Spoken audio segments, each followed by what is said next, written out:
प्यारे विद्यार्थियों, आप सभी को मेरा नमस्कार। मैं डॉक्टर नेमीचंद कुमावत, सहायक आचार्य हिंदी विषय, राजकीय महाविद्यालय की इस बीए पार्ट सेकेंड विषय हिंदी साहित्य के द्वितीय प्रश्न पत्र की इस ऑनलाइन कक्षा में आप सभी का हार्दिक अभिनंदन और स्वागत। प्यारे विद्यार्थियों, पिछली ऑनलाइन कक्षा में प्राय सभी ऑनलाइन कक्षाओं में मैंने आपके इस हिंदी साहित्य के द्वितीय प्रश्न पत्र के पाठ्यक्रम और अंक योजना पर विस्तार से प्रकाश डाला है और अब आपको पाठ्यक्रम याद हो गया होगा, क्योंकि मैंने बताया था कि 3 पाठ्य पुस्तकें हैं। एक निबंध संग्रह हैं जिसमें 9 निबंध और एक एकांकी संग्रह हैं जिसमें 6 एकांकियाँ और एक नाटक आपके पाठ्यक्रम में है, रक्तध्वज। और इन तीनों विधाओं का जो साहित्य का इतिहास है वो भी आपके पाठ्यक्रम में, जिस पर आपके 16 अंकों का एक प्रश्न आएगा, जिसमें जैसे एकांकी हो तो एकांकी का उद्भव विकास, एकांकी के तत्व या एकांकी के प्रकार। और जैसे निबंध पे प्रश्न आता तो निबंध का उद्भव विकास या निबंध के प्रमुख प्रकार या निबंध की शैलियाँ। और नाटक पे आता तो नाटक का उद्भव और विकास, नाटक के प्रमुख तत्व, इसके ऊपर आपके प्रश्न बनेगा 16 अंकों का। तो ये जो तीनों विधाओं का यानी नाटक, निबंध और एकांकी का जो साहित्य का इतिहास है वो आपके 16 अंकों का एक प्रश्न आएगा। आप या तो नाटक या फिर एकांकी, इन दोनों को आप अच्छी तरह से तैयार कर लें, क्योंकि अथवा में आएगा तो इन दोनों में से एक होगा और एक निबंध पे होगा, और आप तीनों को भी अच्छा तैयार करें। पिछली ऑनलाइन कक्षाओं में हमने नाटक के उद्भव और विकास, एकांकी के उद्भव और विकास, उसके प्रमुख प्रकार और तत्वों पर विस्तार से पढ़ा है।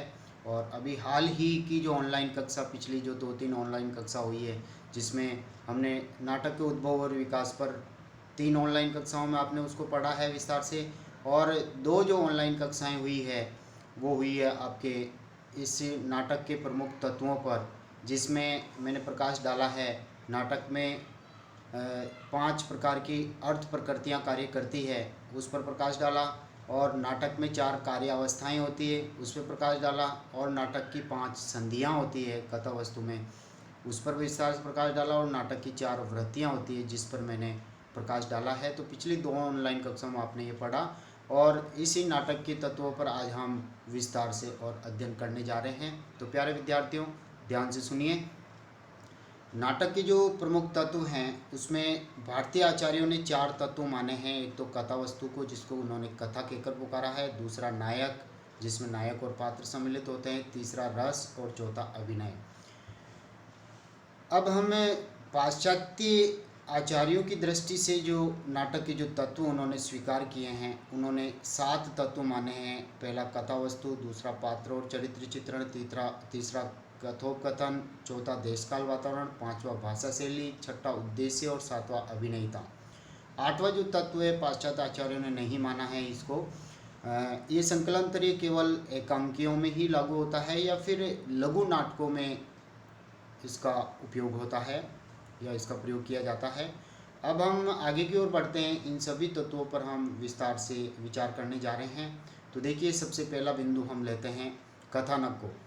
कथानक या कथा वस्तु, नाटक में कथा वस्तु का संगठन अत्यंत महत्वपूर्ण होता है, क्योंकि इसमें केवल कथोपकथन और अभिनय द्वारा ही कथानक का उद्घाटन होता है।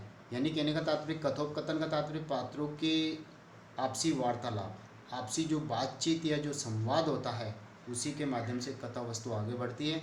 या फिर अभिनय द्वारा, रंगमंच पर अभिनेता और अभिनेत्रियों के द्वारा जो अभिनय किया जाता है, उनके द्वारा कथानक का उद्घाटन होता है, यानी कथानक आगे बढ़ता है, कथा को गति प्राप्त होती है, कथा विकास की ओर अग्रसर होती है। कथा के भी 2 भेद होते हैं, एक आधिकारिक कथा और दूसरी प्रासंगिक कथा। आधिकारिक कथा तो मुख्य कथा होती है नाटक में, जो आरंभ से लेकर अंत तक चलती है, और प्रासंगिक कथा जो बीच बीच में अवान्तर कथाएं जो आती हैं, उनको प्रासंगिक कथाएं कहा जाता है। आधिकारिक कथा वस्तु का संबंध नाटक के फल भोक्ता, यानी फल को कौन भोगेगा, यानी नायक या नायिका, जिसके ऊपर आधारित वह नाटक है, तो मुख्य फल भोक्ता और अधिकारी से आधिकारिक कथा वस्तु संबंध रखती है। इसका संबंध फल प्राप्ति के कार्य से है, यानी फल किसे प्राप्त होगा उस नाटक का, की कथा वस्तु का। यह नाटक के प्रमुख पात्र नायक का आश्रय ग्रहण किए रहती है। प्रासंगिक कथाओं का उद्देश्य, यानी जो प्रासंगिक कथाएं, जो सहायक कथाएं जो बीच बीच में से जन्म लेती है और समाप्त हो जाती है, और कुछ कथाएं समानांतर साथ साथ भी चलती हैं, तो इन सब का उद्देश्य आधिकारिक कथा वस्तु को ही विकसित करना है, उसको ही विकसित करने में सहायता पहुंचाना है। प्रासंगिक कथा का आधिकारिक कथा के साथ में ऐसा संगठन होना चाहिए कि जिसमें कहीं वह व्यर्थ न हो, यानी प्रासंगिक कथाएं मुख्य कथा में कहीं अवरोध उत्पन्न करने वाली न हो, कहीं व्यर्थ ही उनका महत्व घटा हुआ नहीं होना चाहिए, वो मुख्य कथा के साथ साथ उसकी सहायता करने वाली ही होनी चाहिए। नाटक में आए समस्त कथानक को रंगमंच पर नहीं दिखाया जा सकता, क्योंकि उपन्यास और कहानी में तो हम सारे कथानक को हम पढ़ लेते हैं और उसका रंगमंच पर प्रस्तुतिकरण नहीं होता, जबकि एकांकी और नाटक का जो कथानक है उसका नाटक पर रंगमंच पर प्रस्तुतिकरण होता है। लेकिन नाटक बहुत लंबा होता है, उसकी कथा वस्तु बहुत विस्तृत होती है, कई अंकों में विभाजित होती है, इसलिए समस्त कथानक को रंगमंच पर पात्र या अभिनेता और अभिनेत्री के द्वारा प्रस्तुत नहीं किया जा सकता। कुछ उनमें से कथानक को अभिनय के द्वारा दिखाया जाता है और कुछ कथानक यानी शेष कथानक की सूचना मात्र दे दी जाती है। इस आधार पर कथा वस्तु के दो भेद होते हैं, एक दृश्य और दूसरा सूच्य। दृश्य में हम देखते हैं कि जो दिखाया जा रहा है अभिनय के द्वारा, उसमें कथा वस्तु को प्रस्तुत किया जाता है। सूच्य का तात्पर्य सूचना देना। दृश्य कथा वस्तु को अभिनय द्वारा रंगमंच पर दिखाया जाता है और सूच्य की केवल मात्र सूचना दी जाती है। सूच्य कथा वस्तु के जो साधन होते हैं उनको अर्थोपेक्षक कहते हैं। ये 5 माने गए हैं, जैसे पांचों के नाम यहाँ पर आपके सामने हैं। एक तो विष्कंभक, दूसरा प्रवेशक, तीसरा साधन चुल्लिका, चौथा अंकमुख और पांचवा होता अंकावतार। इन अर्थोपेक्षक के अर्थ प्लस अपेक्षक, यहाँ पर पहले गुण संधि और उसके बाद में भी अप प्लस ईक्षक, यहाँ पर भी आपके गुण संधि हो रही है। इन सभी पांचों साधनों का संक्षिप्त परिचय यहाँ पर इस प्रकार है। जैसे विष्कंभक, जिसमें पुरोहित, अमात्य, कंचुकी आदि मध्यम श्रेणी के पात्र या संकर यानी मिश्रित श्रेणी के पात्र, या दूसरे शब्दों में कह सकते हैं कि मध्यम और नीचे श्रेणी के पात्रों द्वारा संस्कृत नाटकों में मुख संधि के भीतर ही, यानी प्रारंभ में बीती हुई अथवा आने वाली घटनाओं की सूचना मात्र दे दी जाती है, तो वह विष्कंभक श्रेणी के साधन में आती है। वह दृश्य विष्कंभक कहलाता है और ये नाटक के प्रारंभ में अथवा प्रारंभिक अंकों के बीच में ही आता है।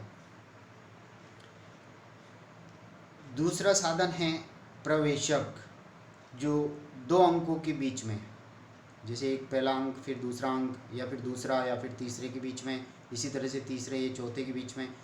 नाटक या प्रकरण के मध्य संक्षेप में प्राकृत भाषा बोलने वाला या फिर बोलचाल की भाषा में निम्न श्रेणी के पात्रों द्वारा, जिसमें अभिनय कथा भाग की सूचना मात्र दी जाती है कि रंगमंच पर अभी आगे की घटना ये घटित होने वाली है या इस कथा का या इस प्रसंग का प्रस्तुतिकरण होने वाला है, तो उसे प्रवेशक साधन कहते हैं। तीसरे साधन की ओर हम आगे बढ़ते हैं, चुल्लिका।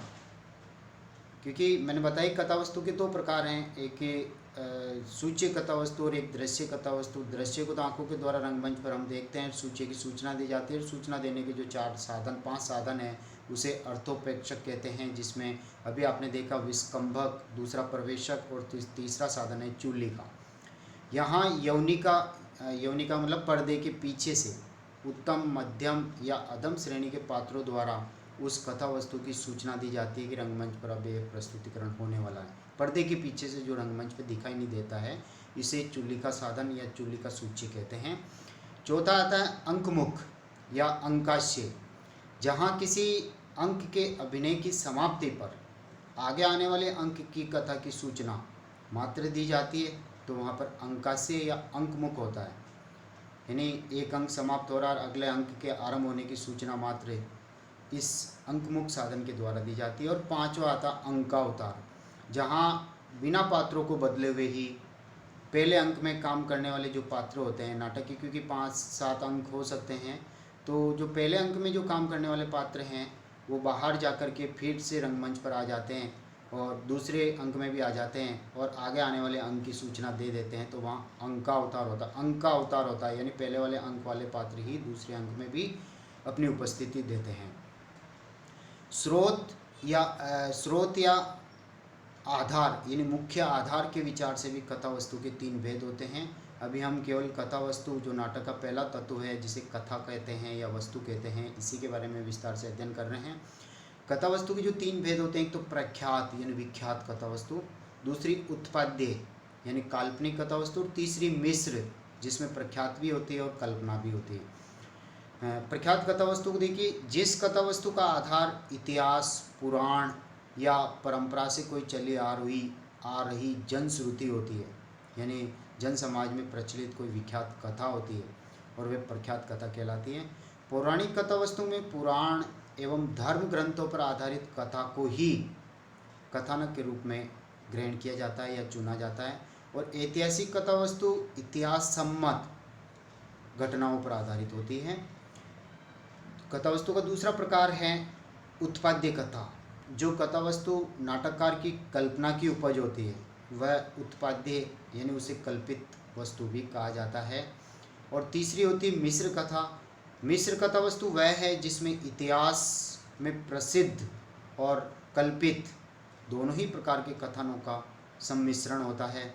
प्रसिद्ध कथानक में नाटककार अपनी कल्पना द्वारा यथावश्यक परिवर्तन कर लेता है। अतः मिश्र का कथानक ही आजकल अधिक प्रचलित है। नाटक की कथा वस्तु को अंक एवं दृश्यों में विभाजित किया जाता है। और आपने पिछली जो ऑनलाइन कक्षा हुई थी, उन 2 ऑनलाइन कक्षाओं में आपने नाटक की 5 अर्थ प्रकृतियाँ, 5 कार्यावस्थाएँ, 5 संधियाँ और 4 वृत्तियों के बारे में विस्तार से अध्ययन किया था, और उसका संबंध नाटक के कथानक से हैं।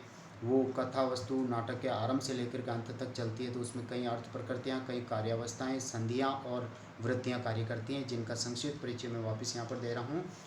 नाटक के कथा संगठन में फल प्राप्ति के लिए किए जाने वाला कार्य व्यापार है, यह नाटक के प्रारंभ से लेकर अंत तक विस्तृत रहता है। यानी कथा संगठन में फल प्राप्ति यानी नायक या नायिका द्वारा जो उद्देश्य की जो प्राप्ति होती है, उसमें जो व्यापार होता है यानी आदान प्रदान, कथा आगे बढ़ती है, वह कार्य है।